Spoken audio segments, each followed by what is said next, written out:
Hello students, last video lecture से हमने एक न्यू टॉपिक स्टार्ट किया था, that is human health and disease basically, जहां मैंने जस्ट एक इंट्रोडक्शन आपको दिया था कि हेल्थ क्या होता है, डिजीज क्या होता है, ठीक है, डिजीज को किस किस फैक्टर्स के थ्रू हो सकता है, ठीक है, हेल्थ को कौन कौन से फैक्टर्स है जो अफेक्टेड कर सकते हैं, हेल्थ को मेंटेन करने के लिए कौन कौन से फैक्टर्स हैं जो हम यूज करते हैं बेसिकली, ठीक है, एज वेल एज वहां मैंने आपको डिजीज का क्लासिफिकेशन भी करवाया था कि डिजीज जो है वो दो टाइप का डिजीज, एक कॉन्जेनाइटल डिजीज और एक एक्वायर्ड डिजीज बेसिकली, ठीक है।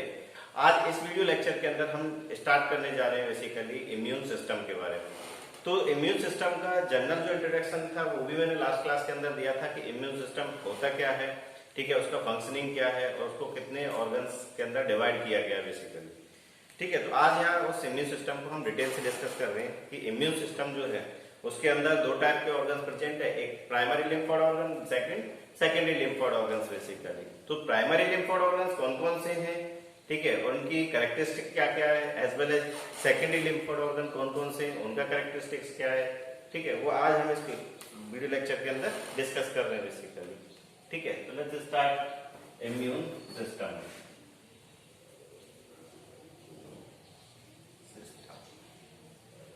ठीक है, तो इम्यून सिस्टम जो था ना वो हमारी बॉडी को डिफेंस पावर प्रोवाइड करने का काम कर रहा था, provide defence power to body from external particle, from external particles और पैथोजन से उसको बोल सकते हैं, और पैथोजन, ठीक है, इसको डिफेंस सिस्टम भी हम बोलते हैं, और डिफेंस सिस्टम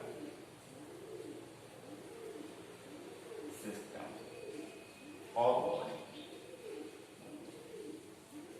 ठीक है। तो इस इम्यून सिस्टम के अंदर दो टाइप के ऑर्गन्स में लास्ट क्लास में आपको बताया था, ठीक है, जिसमें फर्स्ट प्राइमरी ऑर्गन्स या प्राइमरी लिम्फोइड ऑर्गन्स,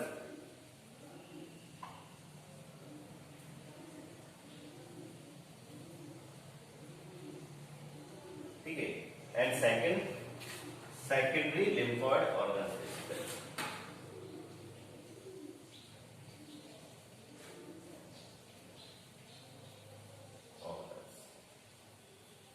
ठीक है। तो प्राइमरी जो लिम्फोइड ऑर्गन्स थे उनका फंक्शनिंग था डिफेंस पावर की जो सेल्स हैं या डिफेंस सिस्टम की जो सेल्स है, that is B lymphocyte and T lymphocyte, उनको प्रोड्यूस करने के लिए रेस्पॉन्सिबल है, उनको मैच्योर करवाने के लिए रेस्पॉन्सिबल है बेसिकली।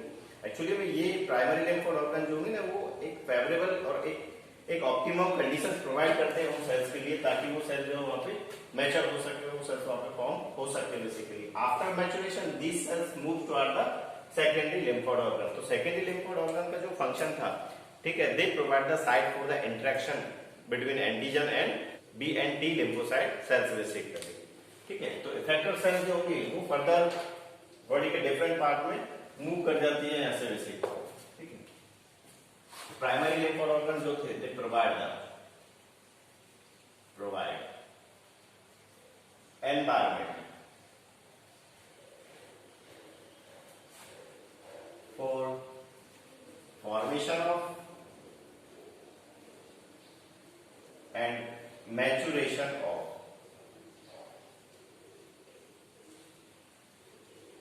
lymphocyte और जनरली lymphocyte में भी कौन, B lymphocyte and T lymphocyte। ध्यान रखना बी एंड टी lymphocyte का जो फॉर्मेशन होगा वो इन प्राइमरी लिम्फोइड ऑर्गन्स के अंदर ही हो रहा है, और बी एंड टी लिम्फोसाइट जो है वो हमारी बॉडी के डिफेंस सिस्टम की मेन सेल्स है बेसिकली, जो हमारी बॉडी को डिफेंस प्रोवाइड करने का रोल प्ले करती है, ठीक है। आगे हम मैकेनिज्म देखेंगे कि how they provide the defence to the body from the external particles और पैथोजेंस बेसिकली। तो लिम्फोइड जो ऑर्गन्स थे तो मैंने दो टाइप के लिम्फोइड ऑर्गन्स बताए थे, primary lymphoid organs that is bone marrow and thymus basically, thymus. तो वन बाय वन अगर इनको देखा जाए कि बोन मैरो है क्या और थाइमस क्या है बेसिकली। तो बोन का जो स्पॉन्जी पार्ट है, फर्स्ट अगर देखें यहां से, दैट इज बोन मैरो, ठीक है, it is inner spongy region of spongy region or tissue of bone।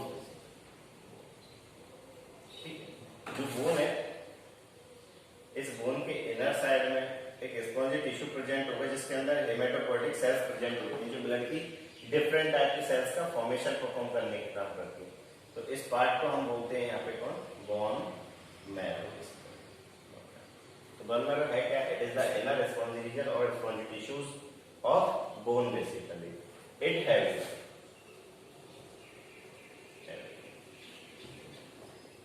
Haematopoietic sales.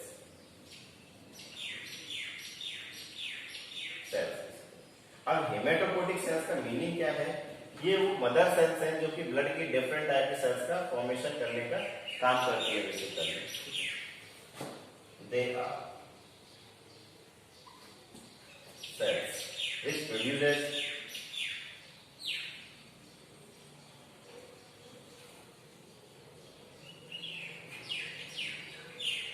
different blood cells।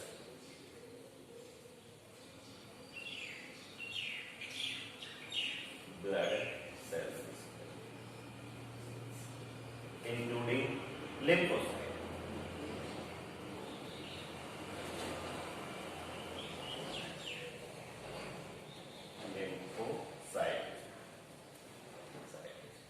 ठीक है। तो हेमेटोपोइटिक जो सेल्स होंगी they undergo the process of haematopoiesis, और हेमेटोपोइसिस का मतलब क्या है, the formation of blood cells basically. तो हेमेटोपोइटिक सेल्स हेमेटोपोइसिस के अंदर जाके they form the different types of blood cells, चाहे उसके अंदर लिम्फोसाइट्स हैं या फिर वो अदर ब्लड सेल्स है बेसिकली, ठीक है। They undergo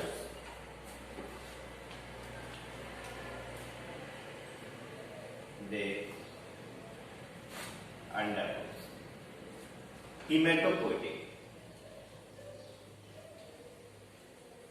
हेमेटोपोइसिस process.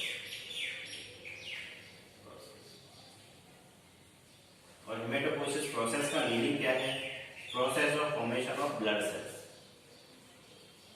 Process of formation of blood sales, blood cells, ठीक है। तो बोन मैरो जो होगा, वो हमें पता है कि बोन मैरो क्या है, बोन का स्पॉन्जी रीजन है जिसके अंदर की हेमेटोपोइटिक सेल्स प्रेजेंट होगी और हेमेटोपोइटिक सेल्स होगी वो प्रोड्यूस करती है ब्लड की डिफरेंट टाइप ऑफ सेल्स को बेसिकली। ध्यान रखना प्रोसेस का क्या नाम है, दैट इज द हेमेटोपोइसिस। सेल्स का क्या नाम है, that is haematopoietic sales basically, ठीक है। दूसरा थिंग कि थाइमस जो होगा वो एक लोब्ड स्ट्रक्चर है जो कि हाइट के पास प्रेजेंट होगा और ब्रेस्ट बोन के नीचे प्रेजेंट होगा बेसिकली।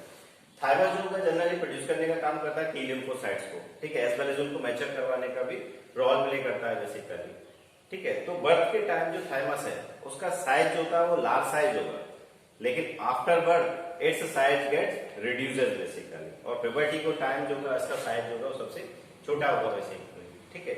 तो जैसे जैसे इंक्रीज होता जाता है इंडिविजुअल का साइज, ठीक है, तो वैसे वैसे करके थाइमस का साइज भी डिक्रीज होता जा रहा है। और यही रीजन है कि ओल्ड एज में जाके भी फर्दर इंडिविजुअल्स की जो इम्यूनिटी है, डिफेंस पावर जो है वो रिड्यूस होता जाता है बेसिकली, ठीक है। तो सेकंड जो प्राइमरी लिम्फोइड ऑर्गन है that is thymus.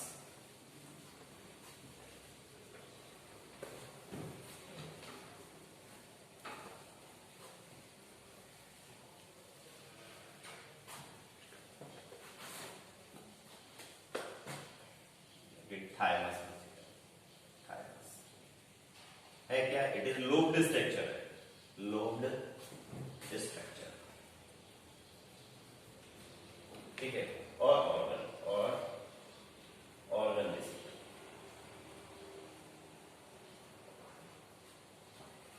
It present near the heart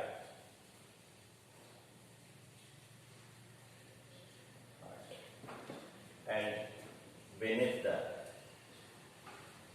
breastbone basically, breastbone basically, ठीक है। Its size it is large size at the time of birth.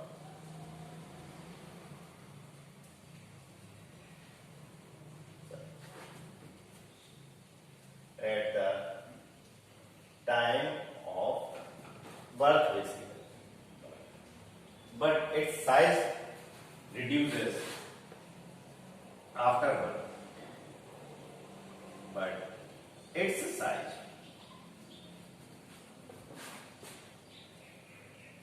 reduces after birth.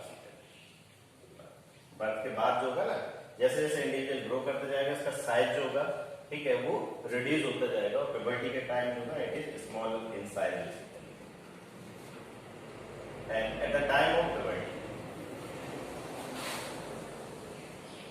at the time of puberty,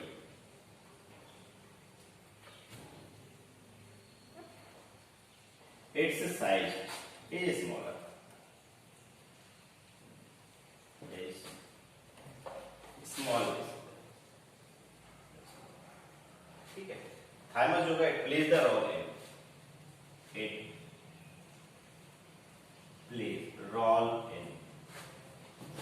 formation and maturation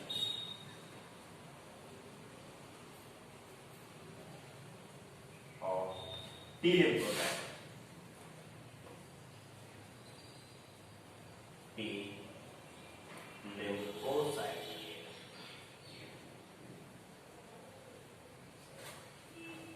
and other lymphocyte. ठीक है, T lymphocyte और जो other lymphocyte जो होंगी they plays the role in defence system, plays the role in defence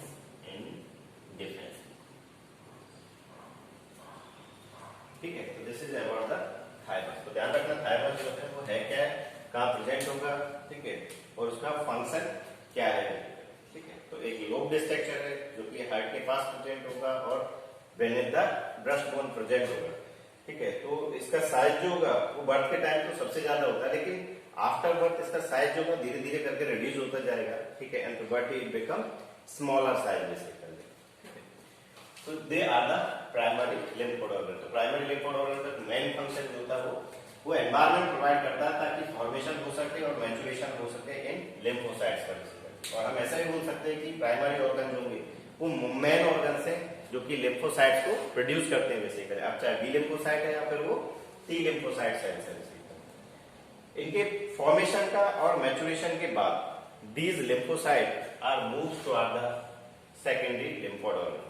तो secondary lymphoid organs जो होगा, ठीक है, they provide the interaction site जहां पे कि लिम्फोसाइट सेल जो होंगे they interact with the antigen, ठीक है। अब एंटीजन एंड लिम्फोसाइट के बीच में यहाँ फाइट होगा और फाइट के टाइम अगर एंटीजन विनर होता है, ठीक है, तो वो इन लिम्फोसाइट को डिस्ट्रॉय कर देगा, और दूसरा थिंग्स अगर लिम्फोसाइट विनर होता है तो वो उन एंटीजन को डिस्ट्रॉय कर देगा बेसिकली, और पैथोजेंस को डिस्ट्रॉय कर देगा।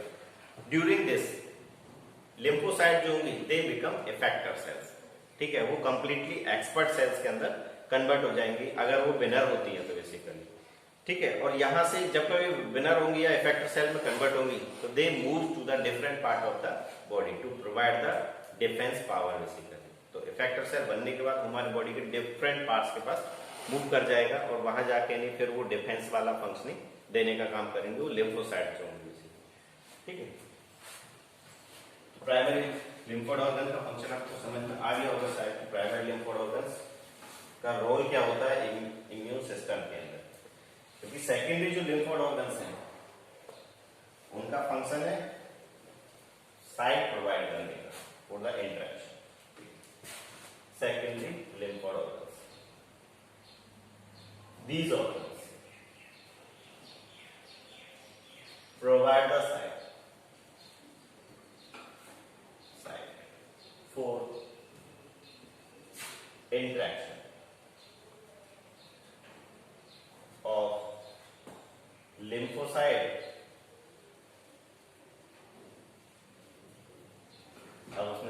लिम्फोसाइट है या फिर वो टी लिम्फोसाइट है, and antigens in the sense particles, foreign particles भी हो सकता है, पार्टिकल्स और पैथोजेंस, ठीक है। Here lymphocyte become effector cell after fight or after competition basically. Here lymphocyte becomes effector cells or expert cells.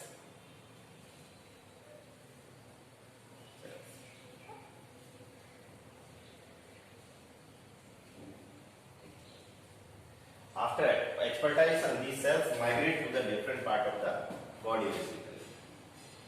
After expertise,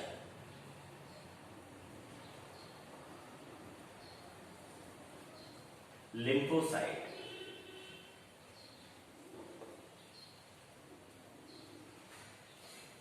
moves to the different part of the body, moves to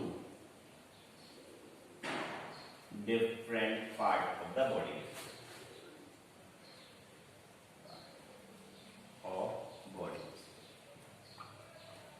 ठीक है। तो ये secondary lymphoid organ कौन कौन से हैं?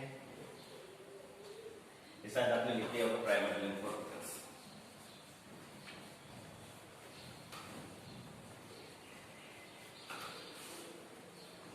Example जो है सेकेंडरी लिम्फोइड ऑर्गन्स की, secondary lymphoid organs. They are spleen, second lymph node,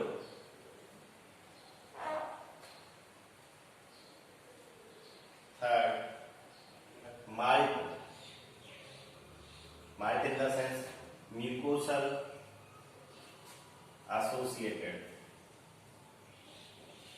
lymphoid tissue basically, tissue.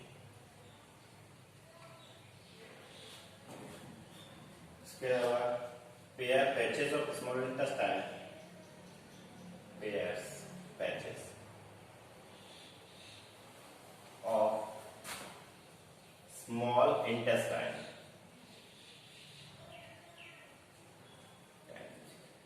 ठीक है। अपेंडिक्स, जनरली अपेंडिक्स को हम एक रुडिमेंट्री ऑर्गन बोलते हैं, लेकिन अपेंडिक्स का एक छोटा फंक्शन आता है कि plays the role in immune system basically, ठीक है।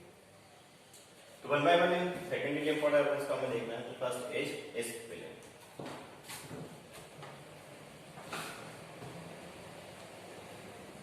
स्प्लीन जो है वो एक बीन शेप स्ट्रक्चर है और लार्जेस्ट ऑर्गन है लिम्फेटिक सिस्टम का बेसिकली, जो कि रोल प्ले कर रहा है इस इम्यून सिस्टम के अंदर या डिफेंस सिस्टम के अंदर। First spleen,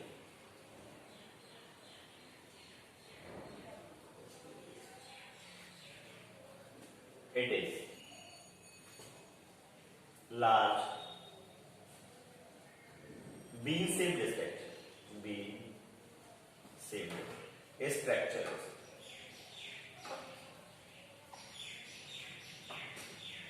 it located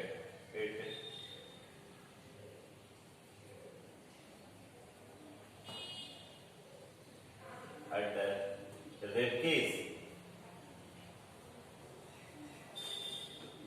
and above the stomach.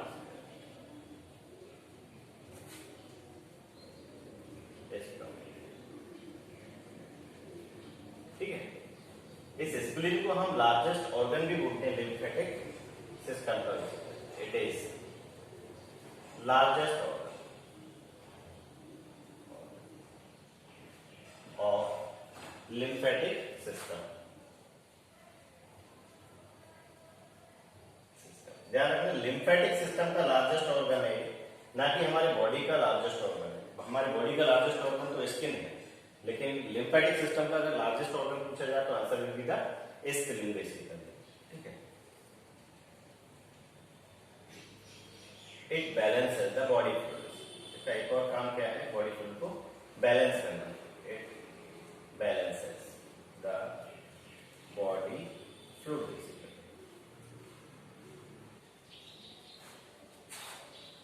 It also act as filtration of blood by trapping antigens or pathogens by trapping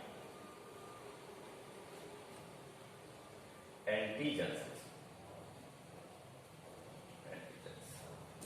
और पैथोजेंस। ब्लड के अंदर जो पैथोजेंस प्रेजेंट है, ब्लड के अंदर जो एंटीजन प्रेजेंट है, ठीक है, जब कभी भी इस स्प्लीन से ब्लड पास होगा तो वो एंटीजन जो है या पैथोजन जो है they get trapped in spleen basically. तो स्प्लीन से जो ब्लड रिलीज आउट हो रहा है, ठीक है, या पास हो रहा है, ठीक है, वो एक फिल्टर ब्लड होगा बेसिकली। इसी वजह से यहाँ पे इसका एक फंक्शन आ जाता है कि it act as a filtration of blood. Balance तो करता ही है बॉडी फ्लूइड को, लेकिन उसके साथ साथ क्या वो फिल्ट्रेशन भी परफॉर्म करने का काम कर रहा है बेसिकली। क्यों फिल्ट्रेशन करने का काम कर रहा है, रीजन क्या है उसके पीछे की जो स्प्लीन होगा, उस स्प्लीन के पास फैगोसाइटिक सेल्स प्रेजेंट है as well as lymphocytes present है बेसिकली। तो फैगोसाइटिक सेल्स और लिम्फोसाइटिक सेल जो है वो हमारे बॉडी के डिफेंस पावर का सेल है या डिफेंस का सेल है बेसिकली। तो जब कभी भी ब्लड पास होगा स्प्लीन के थ्रू, ठीक है, तो उस ब्लड के अंदर जो भी एंटीजेंस प्रेजेंट है, जो भी पैथोजेंस प्रेजेंट है basically, it get interact with lymphocytes और फैगोसाइटिक सेल्स बेसिकली। तो लिम्फोसाइट और फैगोसाइटिक सेल्स जो होंगी दे डिस्ट्रॉय द एंटीजेंस और they destroy the pathogens basically. ठीक है, तो whenever the blood passes through the spleen, ठीक है, तो it act as it is a pure और फिल्टर्ड ब्लड बेसिकली। ठीक है, तो it contain spleen contain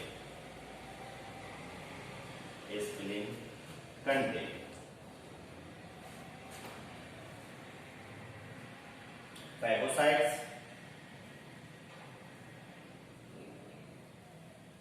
phagocytes जो perform the phagocytic activity, perform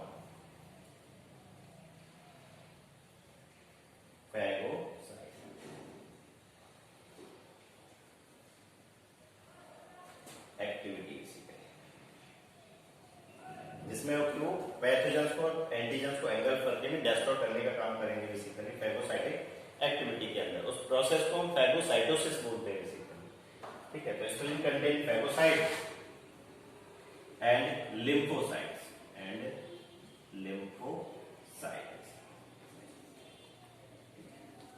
which trap the antigen and destroy them.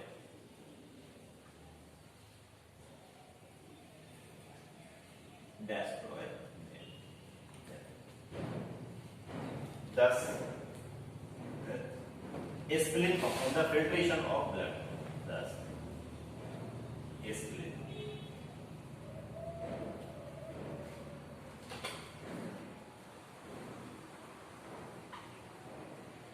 perform filtration of blood. Spleen का एक और function अगर देखा जाए,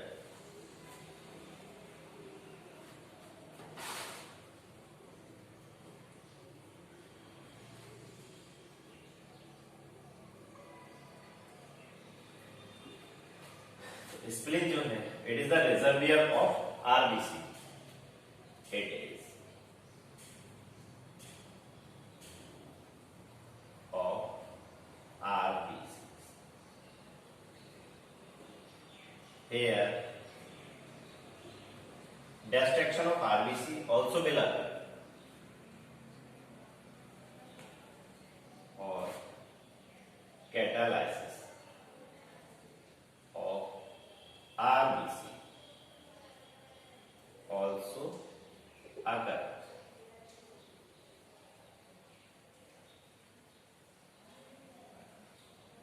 So spleen is also known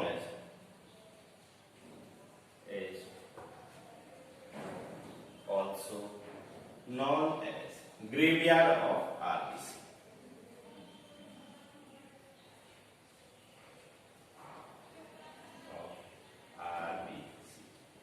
ठीक है, तो ध्यान रखना, इसको अंडरलाइन कर लेना कि which of the following organs is known as the graveyard of RBC, और आरबीसी का रिजर्वियर कौन सा ऑर्गन है बेसिकली। तो ध्यान रखना कि spleen is also known as the graveyard of RBC और it is the reservoir of RBC basically. जब कभी भी आरबीसी का लाइफ स्पैन कंप्लीट होगा, ठीक है, हमें पता है कि आरबीसी का जो लाइफ स्पैन है दैट इज 120 डेज बेसिकली। तो after 120 days they reach to the spleen, क्योंकि स्प्लीन में फर्दर क्या होगा, उसका डिस्ट्रक्शन हो जाएगा, उसका कैटालाइसिस हो जाएगा बेसिकली, और न्यू आरबीसी फर्दर डेवलप होंगे फर्दर बेसिकली। ठीक है, तो दिस वाज द स्प्लीन। तो स्प्लीन का ध्यान रखना कि स्प्लीन का क्या रोल है बेसिकली, और लिम्फेटिक और इम्यून सिस्टम के अंदर ये कैसे अपना रोल प्ले करते हैं। स्प्लीन जो है वो एक लार्ज बीन शेप स्ट्रक्चर है जो कि ब्लड को फिल्टर करने का भी काम कर रहा है। अब ब्लड को फिल्टर कैसे कर रहा है, क्योंकि स्प्लीन के अंदर लिम्फोसाइट प्रेजेंट है और फैगोसाइटिक सेल्स प्रेजेंट है जो कि फैगोसाइटोसिस परफॉर्म करती है बेसिकली। तो जब कभी भी स्प्लीन के थ्रू ब्लड पास होगा, ठीक है, तो उस ब्लड के अंदर कोई एंटीजेंस प्रेजेंट है या कोई पैथोजेंस प्रेजेंट है, ठीक है, तो दीज एंटीजेंस और pathogens get interact with the lymphocyte and phagocytic cells basically. तो ये लिम्फोसाइट और फैगोसाइटिक सेल्स जो होंगे वो उनको ट्रैप करके इनको डिस्ट्रॉय कर देगा, ठीक है, और ब्लड जो होगा जब पास होकर नहीं उस स्प्लीन से रिलीज हो रहा है, ठीक है, तो वो एक फिल्टर ब्लड होगा बेसिकली। इसके अलावा जो आरबीसी का ग्रेवयार्ड भी इस स्प्लीन को बोला जाता है, रिजर्वियर ऑफ आरबीसी जिसको बोला जा रहा है बेसिकली। ठीक है, सेकंड जो दैट इज लिम्फ नोड।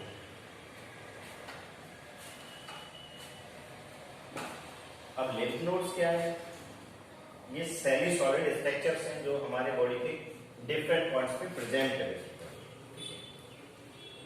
और एक लिम्फेटिक सिस्टम का पार्ट भी है लिम्फ नोड। ठीक है, तो इस लिम्फ नोड का जो फंक्शन है, ठीक है, वो लिम्फ को फिल्टर करने वाला फंक्शन हम इसको बोल सकते हैं। ठीक है,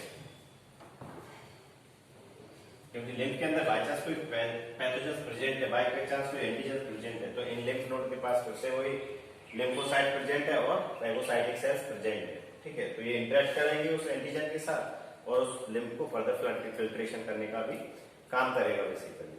ठीक है, second is lymph node.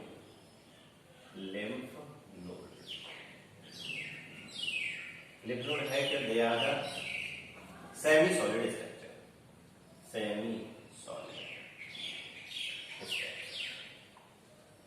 present at different point of the body, present at different point of body. They contain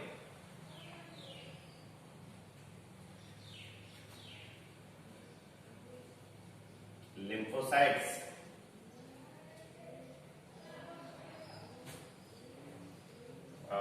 phagocytes,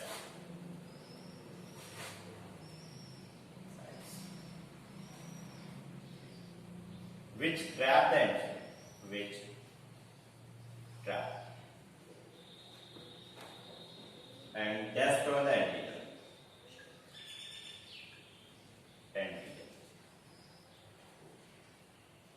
or pathogens.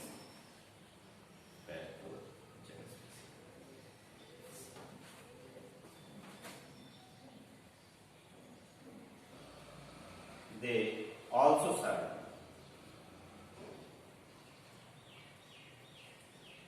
to trap the microbes or antigens,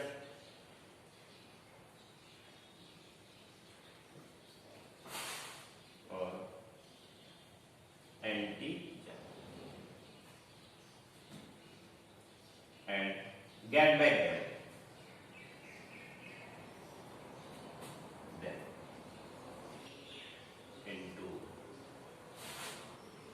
Lymph and tissue fluid or tissue fluid.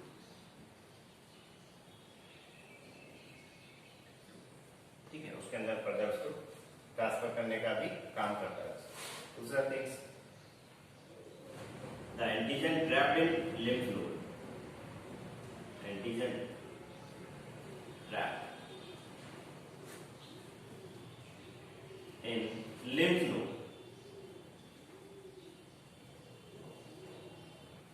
are responsible for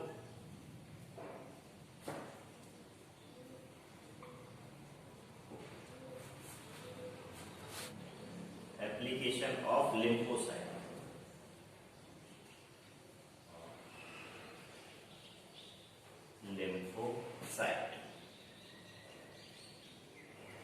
present in them, जो antigen trap किए वो antigen further lymphocytes के interaction में काम आएगा। मैं यहाँ पे एक लिम्फ नोड का स्ट्रक्चर देख रहा हूँ,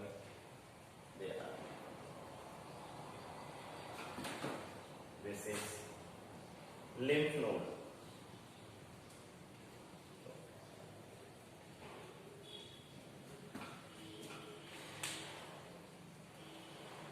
लिम्फ नोड के अंदर प्रेजेंट है ये फैगोसाइटिक सेल्स और लिम्फोसाइट्स।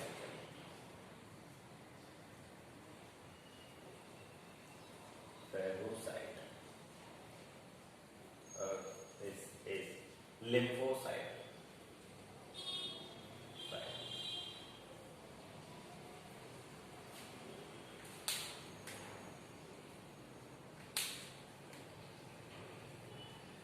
तो यहां से एक साइड से एक डायरेक्शन से तो लिम्फ जो है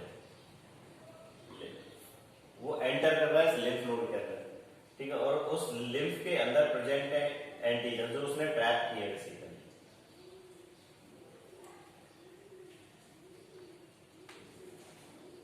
दिस इज एंटीजन।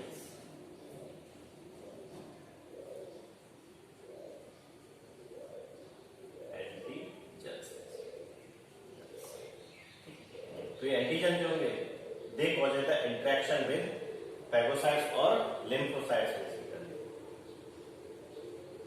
और इंटरेक्शन के बाद जो लिम्फ होगा वो यहाँ से लीज आउट हो जाएगा, फिल्टर लिम्फ।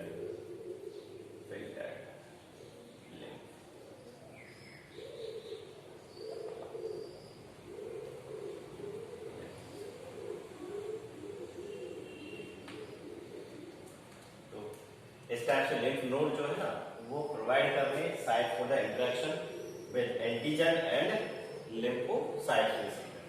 इसी वजह से इनको यहाँ पे सेकेंडरी लिम्फोइड ऑर्गन्स भी बोला। और सेकेंडरी लिम्फोइड ऑर्गन्स हमें पता है फंक्शनिंग जो था वो साइट प्रोवाइड करते थे इंटरेक्शन के लिए एंटीजन और लिम्फोसाइट्स के बीच में, ठीक है। नेक्स्ट जो lymphoid secondary lymphoid organ that is Marge.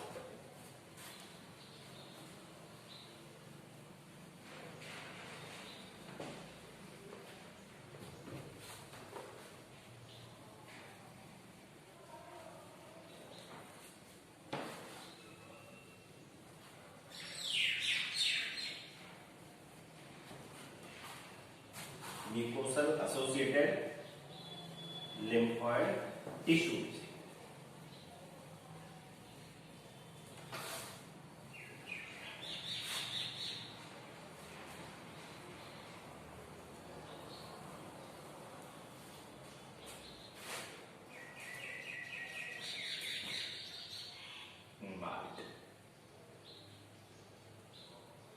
in the sense mucosal associated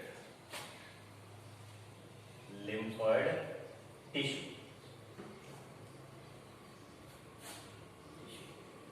जो हमारी बॉडी के मेजर ट्रैक्ट्स हैं उन मेजर ट्रैक्ट के इनर लाइनिंग में प्रेजेंट होंगे कौन के मार्ज। तो मार्ज जो है वो दे form the 50% of lymphoid tissue. Basically हमारी बॉडी के लिम्फोइड टिश्यू जो है उनका 50% पार्ट बनाता है कौन, मार्ज। इनके अंदर भी वो लिम्फोसाइट्स एसोसिएटेड होंगे, ठीक है। तो जब कभी जो मेजर ट्रैक्ट के थ्रू फ्लूइड पास होगा, ठीक है, तो उस फ्लूइड के अंदर जो एंटीजन्स प्रेजेंट है, जो पैथोजन्स प्रेजेंट है, ठीक है, वो इन मार्ज के अंदर जो सेल्स प्रेजेंट होंगे, लिम्फोसाइट प्रेजेंट होंगे, उनके साथ इंटरेक्शन करने का रोल प्ले करेगा इसी तरह, ठीक है। रिजल्टेंट लिम्फोसाइट जो होंगे वो एक इफेक्टर सेल्स के अंदर कन्वर्ट हो जाएगा, ठीक है। They are lymphoid tissue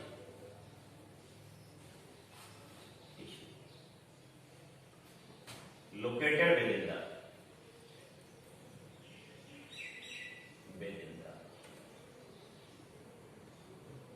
major tracts of body, major tract of body, like digestive tract,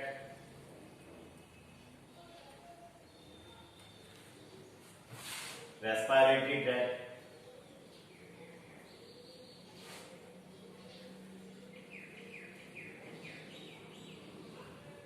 reproductive tract, etc.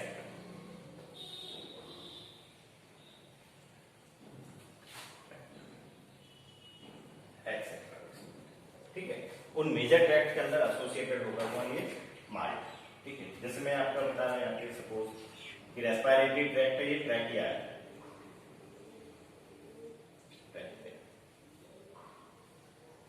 ठीक है। तो इस ट्रैकिया की इनर जो लाइनिंग है इसके अंदर एसोसिएटेड है ये माल्ट बेसिकली, ठीक है। तो जब कभी एयर पास होगा इस ट्रैकिया के थ्रू, ठीक है, तो उस एयर के अंदर जो पार्टिकल्स प्रेजेंट है या वो एंटीजन्स प्रेजेंट है, बाई चांस वहां तक चला गया तो, ठीक है, तो ये माल्ट के अंदर जो लिम्फोसाइट प्रेजेंट होंगी, ठीक है, वो लिम्फोसाइट जो है ना वो इंटरेक्ट करेंगे इस एंटीजन्स के साथ और इन पैथोजेंस के साथ बेसिकली, ठीक है। Resultant they become effector cells और they become expert cells basically, ठीक है। एज वेल एज उन पैथोजेंस को वो एलिमिनेट करने का भी रोल प्ले करेंगे, ठीक है। तो जिसकी वजह से हमारी बॉडी को डिफेंस पावर भी मिलता है, ठीक है। तो they are lymphoid tissues located within the major tract of body like digestive tract, जिसके थ्रू हमारा फूड पास होगा, तो फूड के अंदर कोई पार्टिकल्स और पैथोजेंस प्रेजेंट है तो वो इन माल्ट के थ्रू फिर से डिस्ट्रॉय कर दिया जाएगा। दूसरा थिंग रेस्पिरेटरी ट्रैक्ट, तो रेस्पिरेटरी ट्रैक्ट इसके थ्रू एयर पास होगा, तो एयर के अंदर बाई चांस कोई पार्टिकल्स प्रेजेंट है या कोई पैथोजेंस प्रेजेंट है, ठीक है, तो वो डिस्ट्रॉय कर दिए जाएंगे इन माल्ट के थ्रू, ठीक है, जो कि रेस्पिरेटरी ट्रैक्ट के अंदर प्रेजेंट है बेसिकली। और ये ध्यान रखना कि इन माल्स के अंदर एसोसिएटेड है लिम्फोइड सेल्स बेसिकली या लिम्फेटिक सेल्स, बी लिम्फोसाइट और टी लिम्फोसाइट्स बेसिकली। दूसरा thing malt forms 50% of lymphoid tissue basically. ध्यान रखना बॉडी के अंदर सबसे ज्यादा जो लिम्फोइड टिश्यू है या लिम्फोइड ऑर्गन कौन है, माल्ट है। इसके अलावा आपको स्प्लीन भी मिल सकता है, लिम्फ नोड भी मिलेगा, पेयर पैचेस भी मिलेगा और अपेंडिक्स भी मिलेगा, लेकिन सबसे ज्यादा जो उसके लिए नंबर है वो प्रेजेंट है माल्ट के, ठीक है। तो this was malt. Next pair patches, ठीक है। ये पेयर पैचेस जो होंगे ये भी माल्ट की तरह ही है, लेकिन वो अलग अलग लोकेशन पे पैचेस की फॉर्म में प्रेजेंट है बेसिकली। जनरली पेयर पैचेस जो है वो हमारे स्मॉल इंटेस्टाइन के अंदर प्रेजेंट है, लोकेटेड है बेसिकली, ठीक है।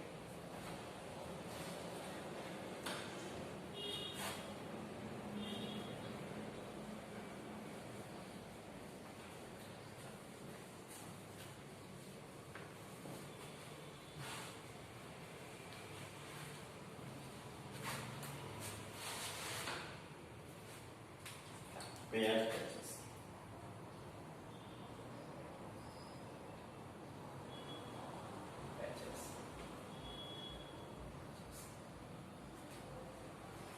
they are the lymphoid tissues, they are lymphoid tissue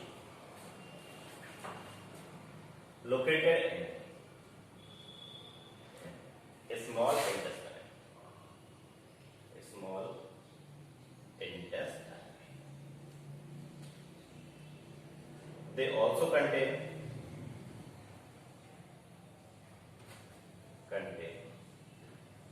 lymphocytes,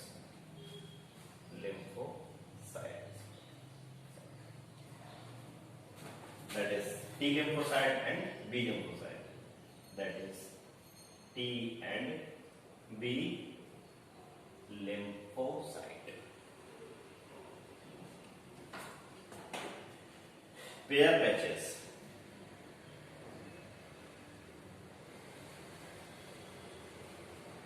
provide the site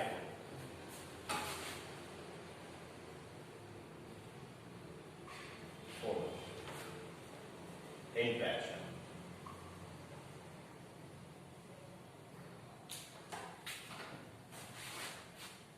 of lymphocyte with antigen.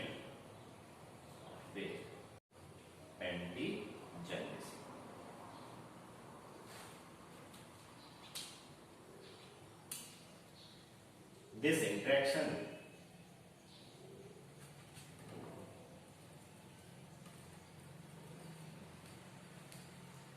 convert the lymphocyte in effector cells. Convert lymphocyte in effector cells और expert sales, उनके अंदर उसको convert करेगा. ठीक है, तो ध्यान रखना है कि पेयर पैचेस जो है कहां लोकेटेड है, they are present in small intestine. Patches की फॉर्म में प्रेजेंट होंगे और साइट प्रोवाइड करते हैं इंटरेक्शन के लिए उन लिम्फोसाइट को एंड एंटीजन्स को बेसिकली. तो यहाँ सेल्स जब लिम्फोसाइट सेल जो होंगे वो जब इंटरेक्शन परफॉर्म करेंगे एंटीजन के साथ, तो या तो एंटीजन को डिस्ट्रॉय कर देंगे या फिर वो अगर इमेच्योर रही है, ठीक है, या उनके साथ फाइट नहीं कर पाती एंटीजन के साथ, तो वो लिम्फोसाइट वहां पे डिस्ट्रॉय हो जाएगा बेसिकली.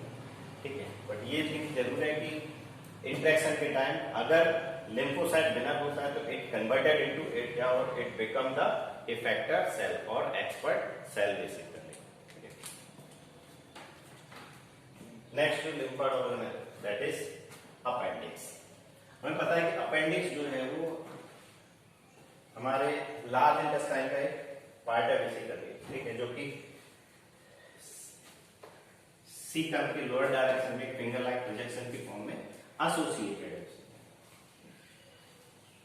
बाय चांस इसका एनलार्जमेंट ग्रोथ हो जाता है तो उस कंडीशन को हम बोलते हैं अपेंडिसाइटिस. ठीक है, अपेंडिक्स को नॉर्मली हम एक रूडिमेंट्री ऑर्गन बोलते हैं. रूडिमेंट्री ऑर्गन का मतलब क्या होता है, नॉन फंक्शनल ऑर्गन. बॉडी के पास प्रेजेंट तो है लेकिन किसी टाइप से कोई फंक्शन परफॉर्म नहीं करता. लेकिन यहाँ ये अपेंडिक्स जो है वो थोड़ा सा फंक्शन या थोड़ा रोल प्ले कर रहा है इस इम्यून सिस्टम के अंदर बेसिकली. अब इम्यून सिस्टम के अंदर कैसे, क्योंकि यहाँ अपेंडिक्स जो है वो एक सेकेंडरी लिम्फोइड ऑर्गन है जो कि पैथोजेंस के साथ या फिर लिम्फोसाइट के लिए एक इंटरेक्शन का साइट प्रोवाइड कर रहा है बेसिकली. ठीक है, अपेंडिक्स, इसको बायोन फॉर्म अपेंडिक्स भी हम बोलते हैं. Part of large intestine. It present at lower side of cecum.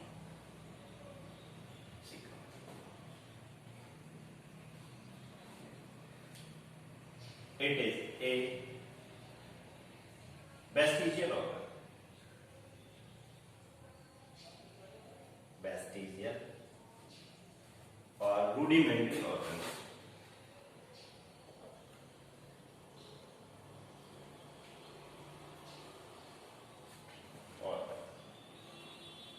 Rudimentary organ का मतलब क्या है, non functional organ. Non functional,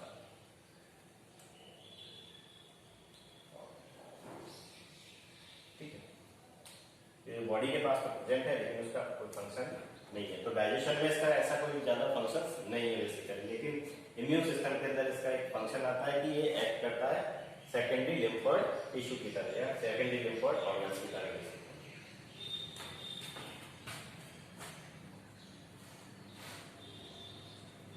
in immune system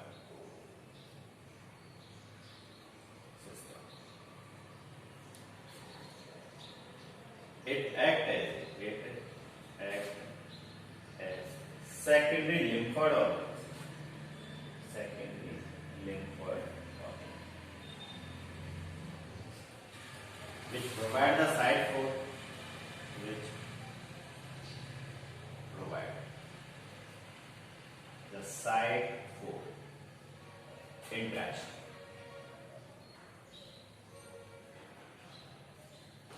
of lymphocyte with antigens, जो एंटीजेंस है और जो पैथोजेंस है उनके साथ इंटरेक्शन का साइड प्रोवाइड करने का काम कर रहा है कौन? ये अपेंडिक्स। डाइजेशन पर्पस से अगर देखे जाए तो ये क्या है? रूडिमेंट्री ऑर्गन है जिसका कोई फंक्शन नहीं आता बेसिकली, लेकिन हाँ इम्यून सिस्टम के अंदर इसका एक रोल है कि वो एक सेकेंडरी लिम्फोइड ऑर्गन की तरह वर्क करता है। सेकेंडरी लिम्फोइड ऑर्गन जो है उनका फंक्शन था कि वो इंटरेक्शन का साइड प्रोवाइड करते हैं, जहां पे लिम्फोसाइट जो है वो इफेक्टर सेल्स के अंदर और एक्सपर्ट सेल्स के अंदर कन्वर्ट होती है बेसिकली। आप इफेक्टर सेल्स और एक्सपर्ट सेल के अंदर कन्वर्ट कैसे होंगी कि ये लिम्फोसाइट जो है उन पैथोजेंस के साथ, उन एंटीजेंस के साथ इंटरेक्शन परफॉर्म करता है, इन द सेंस उनके साथ फाइट करता है, ठीक है। और फाइट के टाइम अगर वो सेल विनर होती है तो they become the effector cells और they become the expert cells basically, ठीक है। तो they all are the secondary lymphoid organs basically, ठीक है। ध्यान रखना सेकेंडरी लिम्फोइड ऑर्गन्स का जैसे इतना सा फंक्शन है कि वो लिम्फोसाइट्स को इफेक्टर सेल्स के अंदर और एक्सपर्ट सेल्स के अंदर कन्वर्ट करने का काम कर रहा है और ये साइड प्रोवाइड करने का काम कर रहा है इंटरेक्शन के लिए, ठीक है, लिम्फोसाइट और एंटीजेंस के बीच में, ठीक है। बाकी नेक्स्ट क्लास के अंदर हम डिस्कस करेगा इम्यूनिटी, इम्यून सिस्टम का जो फंक्शनिंग है, ठीक है, दैट इज इम्यूनिटी। तो इम्यूनिटी कितने टाइप का होता है, ठीक है, इम्यूनिटी बोलते किसको है, ठीक है, और कौन कौन सी सेल्स जो है वो उस इम्यूनिटी में रोल प्ले करेंगे। Thank you.